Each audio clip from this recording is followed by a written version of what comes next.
a bit of lingering concern about the late penalty last season, but did it feel like no one was willing to step in the box in the 34th minute when you conceded the goal?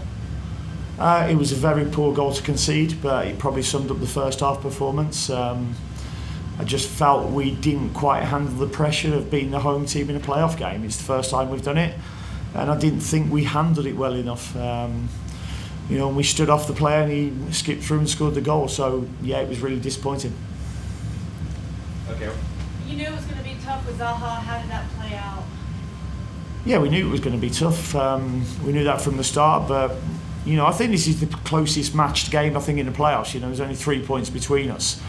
Fourth playing fifth, so we knew it was going to be a tight game.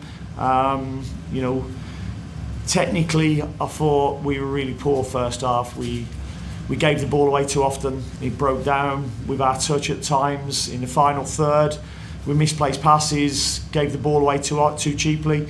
And if you do that against any team, you're gonna struggle a little bit. And we found it hard in that first half. So yeah, Wilf was always going to be missed because of the quality that he gives us. So it's not nice when he shouldn't have got the first yellow card when you need him for these big games. But it is what it is, and the opportunities were there for people, and we probably just didn't step up. You play all season for home field advantage, and then it comes down to Saturday in New York. I mean, how do you make sense of that? Yeah, no, we're looking forward to it. I mean, by the way, MLS, thanks very much for the Tuesday night game. That was very nice of them. So that was a bit disappointing to be on a Tuesday night. Weather wasn't great. No games on Saturday. But we have to go back to New York now and get a result there, which is not beyond us by any means, because that was a game of two halves, and you saw in the second half what we can actually do. Right. What was the halftime message? The message was, go and ask them a question. The first half was like a whimper.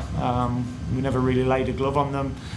I think they had 6 shots to 2, I think, in the first half. But the majority of their shots, apart from the 2 big chances where they hit the bar and the goal, they were taken from 25 yards. I wasn't too worried about that. It was just our quality on the ball. We kept giving it away. So the message was, listen, I know you're better than that. You need to go and ask a question. Go and do it, or I'll make changes. And from the sideline, and it was a much better second half performance. And we probably deserved. I think the game on a whole probably was a draw in all honesty, and maybe should have gone to penalties, but we didn't quite create the big chance that could have got us the penalties. Abada came in today for Zaha. What did you make of his? He was okay, but he wasn't helped because our performance wasn't great first half. I just said to the 2 wide players at half time,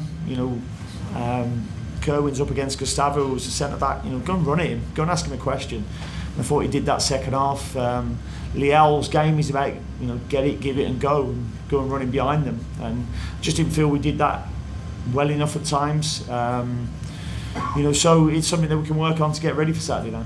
I'm not sure if you got a chance to see near the end of the second half, pushing up over Maki in the box. No, I didn't see that. And then I guess what's the message going into New York? They probably think it's over, and I hope they do. The beauty or the madness of having a 3-game series is that we've still got a chance to bring it back here, and if we do, then I believe there'll be a much better performance here, and a much bigger attendance, and we can actually put on a show for our supporters on a day that's probably appropriate.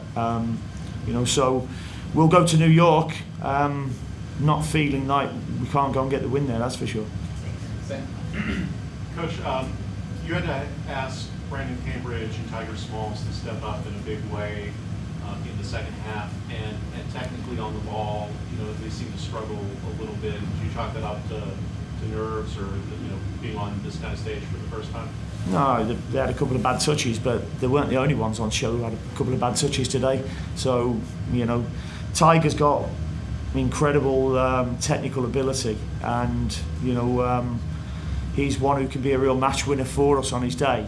Tonight wasn't his day, but he'll get better and better for us. And Brandon's not had many minutes, but with the Wilf suspension, our hands were tied a little bit, and we put him on, and he got in behind a couple of times, won a couple of corners, and like the 22 other players on the pitch had a bad touch every now and again.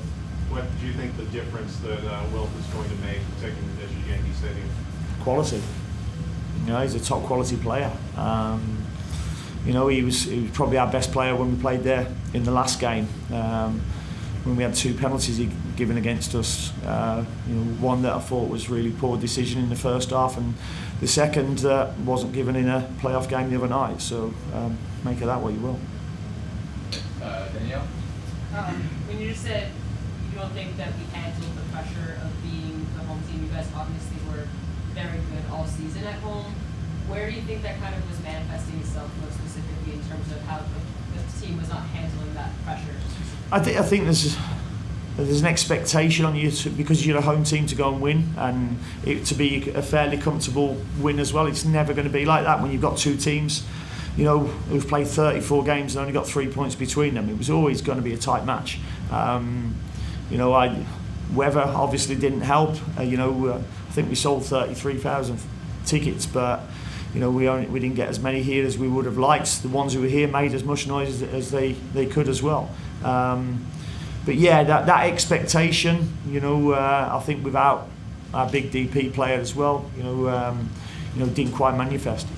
Do you think you can draw from the experience last season when you were able to extend your series to 3 after winning that second match in this playoff series as motivation to know we can do this and make it a 3rd game? Yeah, not a problem. We believe that we can go to, you know, we believed before the game that we could go and do it in 2 games. So there's no reason why we can't believe now that we can go and win in New York. It's a tighter pitch, we all know. But the lads will be hurting because they, you know, let themselves down in with that first half performance. So, you know, they'll be ready to show what they can do. All right, last 2, Steve, and then Colin. You were talking to the refs afterwards. Was it about the amount of added time? Yeah. Or kung fu kicks for? Yeah, I got a warning. Yeah, I just said if PRO wanted, you know, a battery pack, I'd happily buy one for them for their clocks. You know, a little bit of British sarcasm. And he gave me a warning for it, so, you know, fair play. Well, I think kung fu's illegal. Listen, their goalkeeper managed the time of the game, and he didn't get one warning. And I thought that was poor management of the game. You know, listen, we'd do the same. If you're given the chance, we'd do the same. I've got no complaints about the goalkeeper, but that's the referee's job to manage the game. All right, last one, Colin. Tactically speaking, it seemed like there was a deliberate effort for New York to hold on to possession in that first half, and everything else that you mentioned, you know, that all comes together, and the home crowd's not there. How do you make those adjustments before halftime in the future so that you're not waiting to get to that point? Because, like you said, you did flip the script. I mean, by the end of the game, you guys had more possession, time possession. Yeah, no, I said to the boys at half time, this has got nothing to do with tactics. This game had nothing to do with tactics today. It had to do with technical ability and pressure, and we didn't handle that well enough in the first half. Second half, you know, after we had a chat at half time about what it should mean to you, what it will mean to your families, what it will mean to the supporters here, we got a reaction from the players, and that's all we could ask for in the second half. But unfortunately, we let 45 minutes get away from us. What did you see on the goal? It looked like Tim was trying to clear it out, and then it was just a breakdown. Like, who was responsible? You could take your pick. I mean, he went past a few people, didn't he? You know, I think they thought he was going to play a little ball to somebody else in behind and didn't realise he was going for it himself. But yeah, it was poor reactions all round from the group.